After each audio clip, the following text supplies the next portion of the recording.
A hearty good morning to all. We're going to look at Romans 1, 8 through 17. A couple weeks ago we spoke kind of an introductory lesson and talked about the date and the setting and the provenance and the themes, and we won't get into that again today. So this concept of shame is an interesting one. Now that the end of the school year is upon us, and congratulations to all the students who made it through yet another year. I don't know about you, but when I was in school, I wasn't worried about getting bad grades for what it would do for me, rather what it would do to my parents. And it wasn't, and the worst part about it is you come home, not that I would ever, because I was a straight A student, but I'm just kidding, of course. I would come home and you wouldn't get an evil stare, you wouldn't get grounded, there wouldn't be a consequence, mom and dad wouldn't be screaming. What would they say? You ought to be ashamed of yourself. And boy, that made me shrivel up. And it's so true. No one wants to be ashamed of themselves. Maybe even you or me in our adult lives have said things. I know I've definitely said things, done things, written things that I'm ashamed of. I'm not proud of everything I've done. I think we all make mistakes, and which is where grace comes in, of course. But one thing we should never be ashamed of is our faith. Paul knew this better than most. Previously, we talked about the first 7 verses in Romans 1. We did it very briefly. Paul kind of discussed a brief description of the gospel, and then he talked about his call, his apostolic call.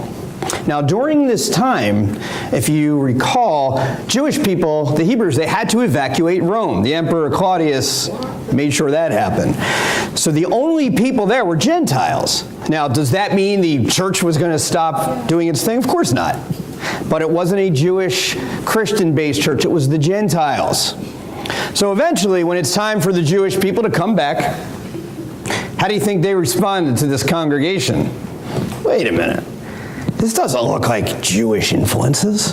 Where is our role here? You guys have kind of gone and done your thing on your own. There's no concerns for what we're doing. Suffice it to say, this was a bit of a dysfunctional family. So Paul, one of the reasons he had to write to them was to address this issue. Jews, Gentiles, how can they come together? How can they become a peanut butter and jelly sandwich, if you will, or an Oreo cookie? And this is one of Paul's many challenges in this letter. So what I want to look at briefly this morning is Paul's prayer, his plan, and his perspective. Romans 1, 8 through 17. I'm going to start with verses 8 through 12. We'll take it in chunks.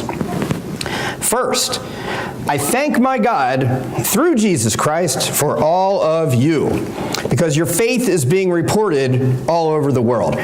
God, whom I serve in my spirit in preaching the gospel of His Son, is my witness, how constantly I remember you in my prayers at all times.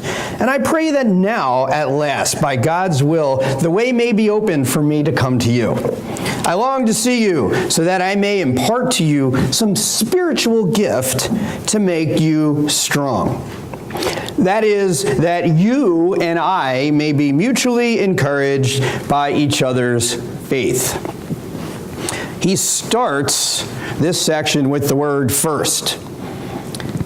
Naturally, we would think that some of the other words that would follow would be second, or third, or at least, and also, or next. I don't see any of that here, do we? I think what Paul's saying is, of first importance, I thank my through Jesus Christ, so forth and so on. The word you, Y-O-U, not to be confused with the pitcher on the Cubs, Y-U. This is Y-O-U. You and your appear 12 times in the verses that we're going to look at today. Obviously, Paul thought very highly, certainly respected this group. I mean, he says it right off the bat in verse 8 there. Your faith is being reported all over the world. Whoa! That's saying something, is it not? Now you compare that with 1 Thessalonians, one of the earlier letters, chapter 1, verse 8. Paul says the Lord's message rang out from you, not only in Macedonia and Achaia, your faith in God has become known everywhere.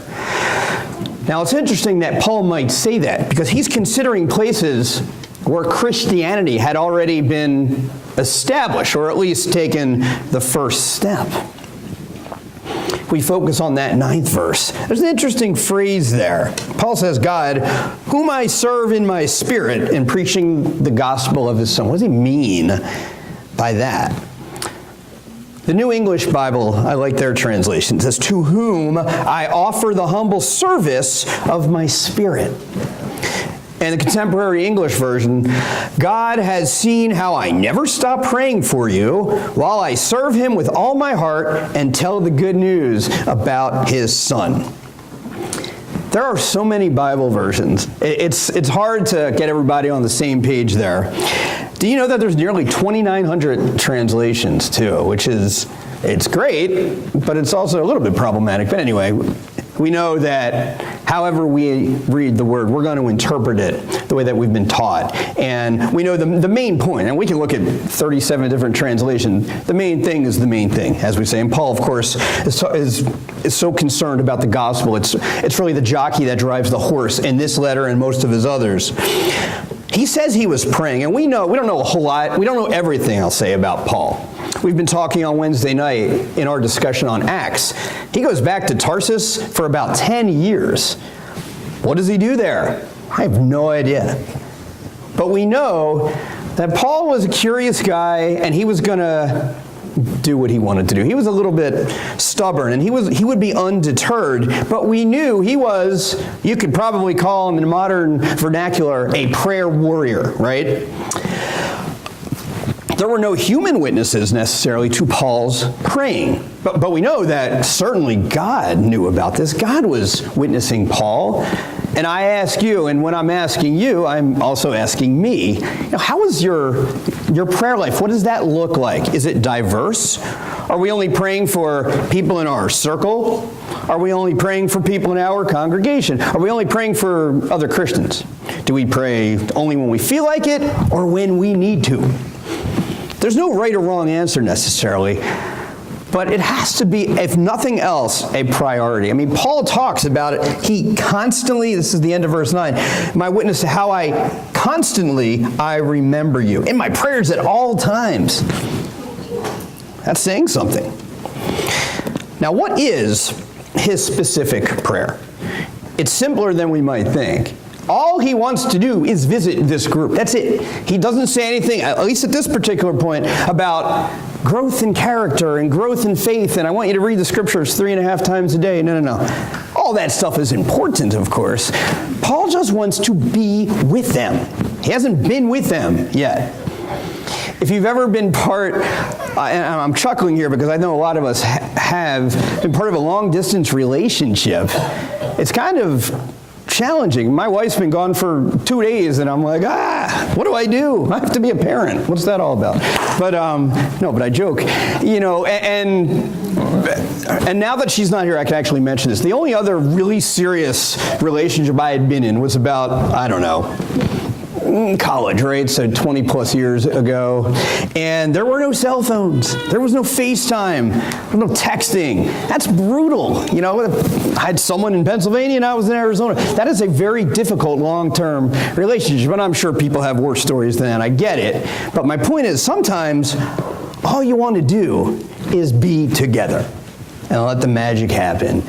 At that point, give the details a chance to work themselves out. I think that's what Paul's going through. And he admits, he knows that he cannot do this without God's help.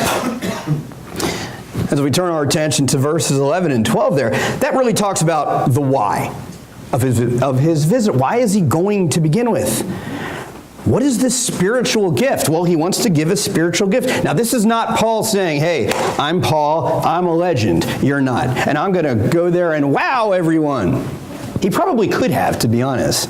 But he's just a guy, right? He's just a servant, like everybody else. And when he talks about a gift there, it's not necessarily anything specific. It could mean a blessing. If you know any Greek, or if you don't, the Greek word there for gift is charisma. And I know that sometimes we see that in a negative light because we think of charismatic TV preachers who, I'll touch Eric on the head and he'll be healed. It's not really how it works, at least that I've seen.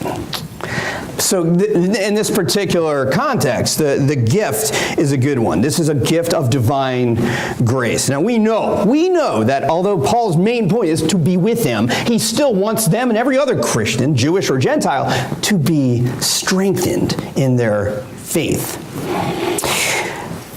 An interesting part of this too is at the bottom, mutually encouraged. Mutually encouraged. Who gives encouragement? Who receives encouragement? The answer is both, right? That's a win-win. If you've ever done anything for anyone, opening the door for someone, it's going to be as simple as that. You can't help in a selfish way, but feel good about that, and you should. If you've ever been on a mission trip, you're ministering to people, and yes, we're doing a lot of good for those people, but you're ministering to yourself, am I wrong? They're essentially ministering to you. It's hard to minister to someone without them in return ministering to you. There's a two-way effect of fellowship, of this type of blessing. That's why it's so important when we talk about communion. It's more than a mere theological concept, and obviously none of us were there 2,000 years ago. But when we talk about Jesus' pool of blood, when we talk about his broken body, that's not, well, let's see, I said that in here with the theology. No. This points to intimacy with him based on what he did for us. And also, it really points to intimacy with one another. We can disagree on stuff. That's okay. We're still trying to lead the charge in what fellowship tries to be like. So that's Paul's prayer. Now, what does he have in mind? What is this grand plan of Paul? I'm glad you asked. Verses 13 through 15. I do not want you to be unaware, brothers and sisters, that I planned many times to come to you, but have been prevented from doing so until now, in order that I might have a harvest among you, just as I have had among the other Gentiles. I am obligated both to Greeks and non-Greeks, both to the wise and the foolish. That's why I am so eager to preach the gospel also to you who are in Rome. It's almost like Paul's being apologetic at the get-go there. He's saying, it's not you, it's me. My bad for not being able to get there. And he says this a lot, by the way. I want you to know, or in this particular case, I do not want you to be unaware. Always thinking about people's knowledge. A lot later in this letter, chapter 15, verse 20, Paul says, it has always been my ambition to preach the gospel where Christ was not known, so that I would not be building on someone else's foundation. But wait a minute, Paul, that is what you're doing. I don't know if you've ever put thoughts in someone else's head. It can be quite a terrifying experience. We can't read anyone's mind, but I imagine Paul is trying to answer an unasked question, which is this. Paul, you are a trailblazer of evangelism. Why in the world do you want to come here where we've already kind of sort of established a congregation? There's a church that already exists. Well, Paul basically gives two reasons, right? One, I'll put this in quotes, to reap a harvest, and the other, he feels obligated. Now, when we talk about reaping a harvest, today there are roughly, correct me if I'm wrong, I think there are about 3 million people living in Rome. A couple thousand years ago, there's about 1/3 of that, maybe about 1 million. So it was still a big city. Most of that, the majority, were not believers, were not Christians, Jewish, Gentile, or otherwise. maybe about a dozen, maybe a few dozens, maybe about 100, depending on what you read. So Paul knew there was work to do. But what does it say? Unfortunately, he uses an interesting word there. That is verse 13. I've been prevented. And this is parenthetical. He adds it that way. How was he prevented? Well, it may have been from God, or remember, there was kind of an unsteady political and social climate there. So maybe the time simply wasn't right. He's a stubborn guy, as I said, and he remains undeterred. So he wants to visit, help the harvest. But number two, he feels obligated. Does that mean he feels contractually obligated? No. Does he feel like, hey, Romans guys, I owe you one, my bad? No. There's that word again. He receives the call from God. He told these people before, I've been called, the Damascus Road incident, right? I've been called very clearly to preach the gospel to Jews and Gentiles. He says it right there, to Greeks and non-Greeks, to the wise, to the foolish. In other words, pretty much everybody. Now, depending on your translation, it might say barbarians instead of non-Greeks, which the modern word for that is actually savage. That's kind of an unfortunate word. I don't think we should refer to people who maybe are not as knowledgeable as others as savages, and I don't think that's what Paul was doing. In fact, the non-Greek speaker, the initial meaning was not derogatory. The wise and the foolish, and there are so many ways to be both wise and foolish. Wow. So happy that someone took the time to tell me the gospel. Man. Anyway, obligated. Again, he does not owe them anything. He does have a commission, though, and that is to talk to the Gentiles. When we look at Paul's example, it's hard to be exactly the same as Paul, because although Paul's a great model, right? Let's read his words, take them seriously, apply them to our lives. His situation was a little bit different from ours, right? A lot different. The context of this is different. His methods were different. His audience was different from people you'll see outside this building. And so is his perspective. Let's look at his perspective, verses 16 and 17. And I think we all know this part. For I am not ashamed of the gospel, because it is the power of God that brings salvation to everyone who believes, first the Jew and then the Gentile. For in the gospel, the righteousness of God is revealed, a righteousness that is by faith from first to last, just as it is written, the righteous will live by faith. Here's that word again, ashamed. I have to repeat something. I may or may not have said this before. Before I became a Christian, before I knew the Lord, the man who eventually was so instrumental in leading me that way, when he thought I was, and I'll put this in quotes too, ready, he got me a gift. And I was working in the secular world at this particular point in a school building, and he's like, hey, I got a gift for you, come into my office. And I'm thinking, we could talk about Reese's peanut butter cups, because that would be cool. Or maybe he got me a gift certificate to Target. And he busts out this big book, a lot bigger than this. I said, well, what? I said, no, I'm not walking in these halls with a Bible.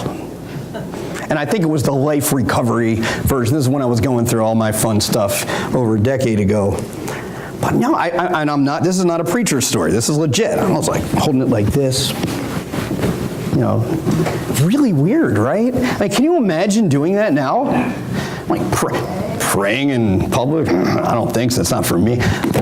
Don't be ashamed of this. And again, we might have differing opinions on stuff, but the Word is the Word, and the Lord is the Lord, and salvation is salvation. I can't imagine. I look back at that, and I just want to, dope I was. The first word here is for. You've heard us say, whenever you see therefore, you got to figure out what it's there for. This is a little different. The word for connects to the previous, verse on 15. It says, that's why I'm so eager to preach the gospel also to you who are in Rome. For I am not ashamed of the gospel. I'm not sure, looking at verse 16, I wonder what word, when Priscilla, who I believe is the one who read this aloud, what word is being emphasized? I am not ashamed. I am not ashamed. Well, I am not ashamed of the gospel, or I am not ashamed of the gospel. Similar meanings, but a little bit different. Why be ashamed of something that has the power to transform lives? Why be ashamed of something that brings salvation to the world? Why be ashamed of this more than simply necessarily being saved? This is something that manifests itself in discipleship as well, to all. It is an honor to proclaim the gospel. It is an honor to tell your story. Not something to be done surreptitiously, not something to be ashamed of. It's an honor. What does Jesus say? Mark 8:38. If anyone is ashamed of me and my words in this adulterous and sinful generation, the Son of Man will be ashamed of them when he comes in his Father's glory with the holy angels. That pretty much sums it up. Now, the Old Testament, remember, and I'll say this probably every time we talk about Romans, they didn't have this, right? Their believers, their Bible was the Old Testament. That was their Bible, right? Scriptures. That focused on Israel. The Old Testament focused on Israel. Israel, they were the chosen ones. It was only them. Everybody else is out of luck, right? Well, obviously that is not true. But the gospel is available to all. First to the Jew, and he says it there at the end of 16. First to the Jew, then to the Gentile. Now, remember, God first worked, as we've been reading about through Genesis and Exodus, through the Jewish people to address the good news. And certainly in the New Testament, he worked first with the Jews to address more good news, this time about the cross. The present Messiah. Now, Paul's readers, you have to remember, Paul's readers were not as educated on the concept of salvation as you and I might be. But they certainly, I would think at least some of them knew the word, knew the prophecies pretty well. That's why it's really, it's kind of a public service announcement here, but it's really dangerous. When we read the Bible, let's be careful and understand who they're talking to. Because one of the oft quoted verses, and I'm sure a lot of us have this on our refrigerators, is Jeremiah 29:11. When God says, For I know the plans I have for you, declares the Lord, plans to prosper you and not to harm you, plans to give you hope and a future. That doesn't mean, I really need my team to win tonight, Lord, so can I apply this? No. Remember, that was a group of people experiencing exile 2,600 years ago. So let's just remember that. We'll keep in mind that I'm hoping that these people at that time understood that distinction as well. I will say the Israelites knew about shame. They knew about shame. They were recently exiled from Rome. But the gospel is, not only is it good news, but it overpowers shame like an elephant might overpower a gnat. That's how powerful the word is. They knew about shame. They also know about salvation. Remember, they were liberated from Egypt, from Babylon, from oppression, and from death. Good news for the Jews, but also for the Gentiles. Salvation is equally available for all who believe. And that last verse there, righteousness of God. It's a big theme in Romans, and this gives, if you ever want to read a commentary, or even if you don't, this verse gives people headaches. What do we mean here? Righteousness of God. Is it justice? Is it God's righteousness? Well, if we're talking about God's justice, that doesn't really seem like a good news, does it? Because if we all got what we deserved, it would not end well. So I would scratch that. How about righteousness from God? It's a status given to us from Him. In other words, a new legal standing before Him. I think that makes a little more sense. Or, how about righteousness done by God? That's more dynamic. That speaks of God's intervention, which we need if He's ever going to fix what has gone wrong with creation. Look, however we interpret this, there's a really key word here, and that is revealed. Verse 17, for in the gospel, the righteousness of God is revealed. It's revealed. It's a great unveiling. You know what the word revelation means? Apocalypse. That's the Greek word. Apocalyptos means an unveiling or an uncovering. There's an entire book at the end of this Bible, Revelation, all very symbolic. And it's a Jewish genre of literature. And the symbols convey the divine truth. If we are to read the Bible as a story, which I really hope we do, then the story of Jesus Christ really should remove any doubt about what God was up to in the Old Testament. Promises are absolutely, they're fulfilled in Jesus Christ. The Jewish Christian might have a lot more clarity on this than the Gentiles. That's why it's so important for Paul to get this message to all. One other thing we know so well here is that the role of faith looms large. It's no wonder that Luther and Calvin loved Romans.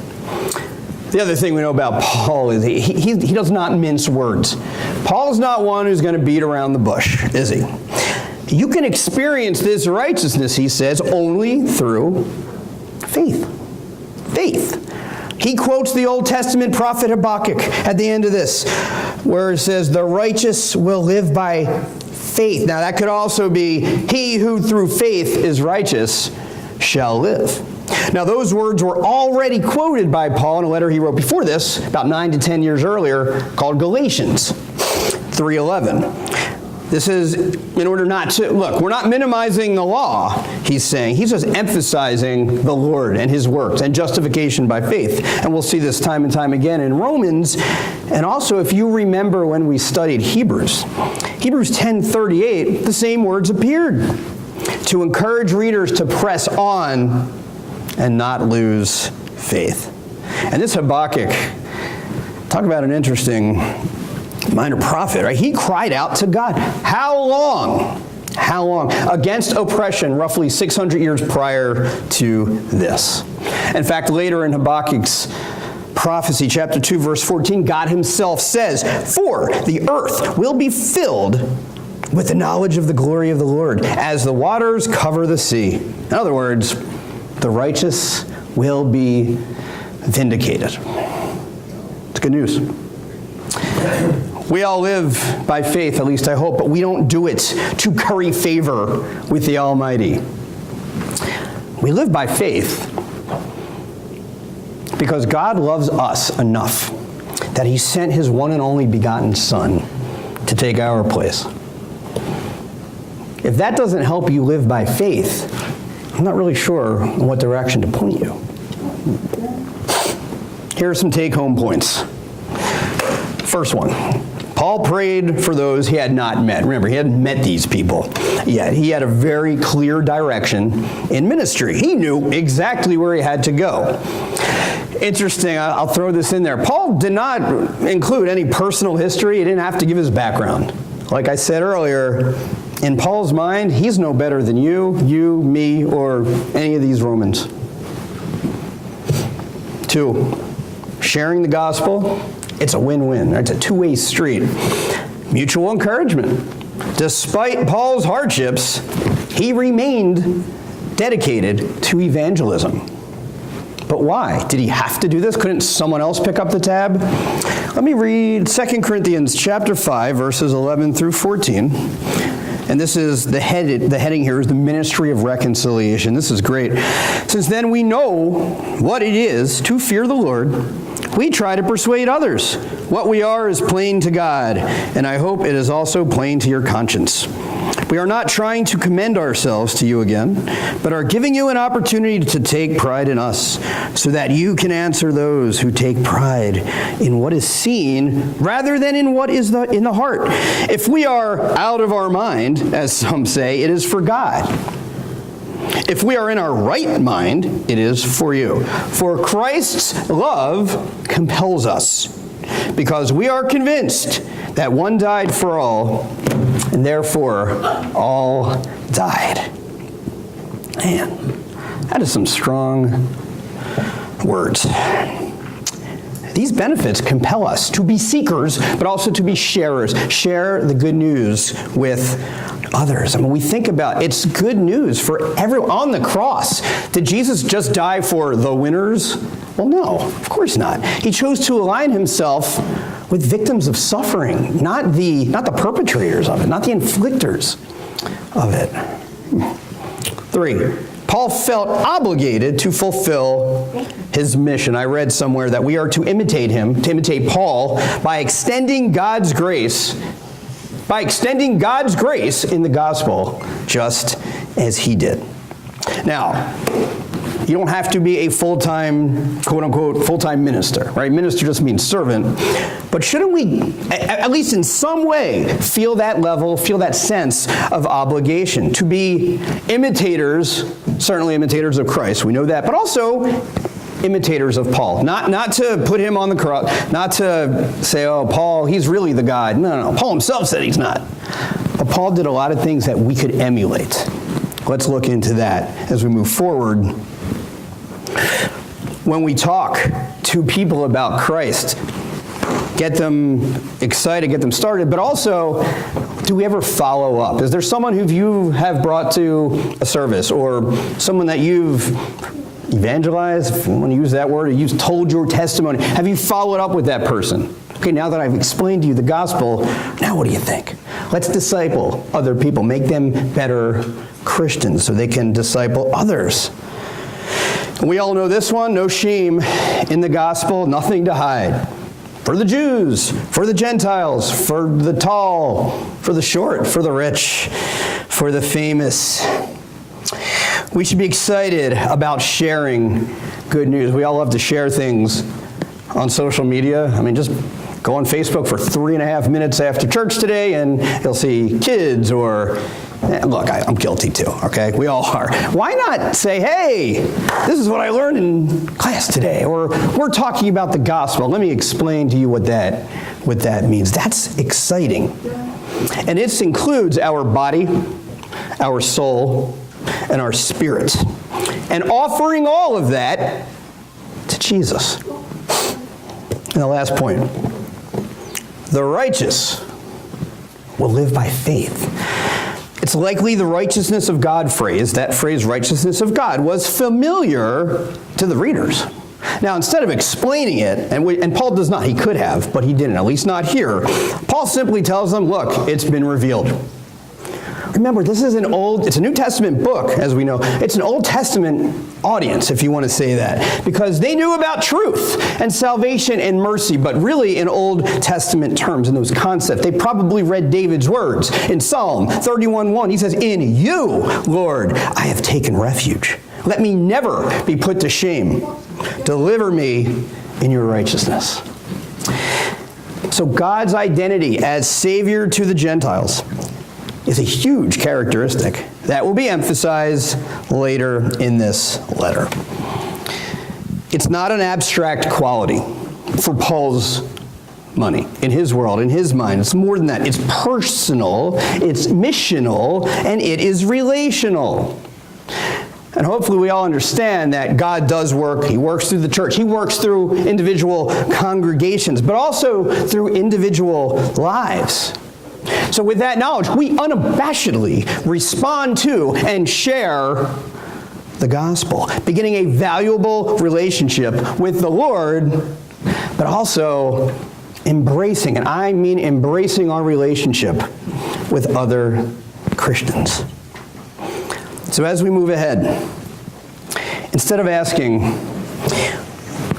why should I be this way? What do I have to do to be a Christian? Maybe a better question would be, what can I do to model the words, the thoughts, and the actions of Jesus Christ? What does that look like? What does the Christian life look like?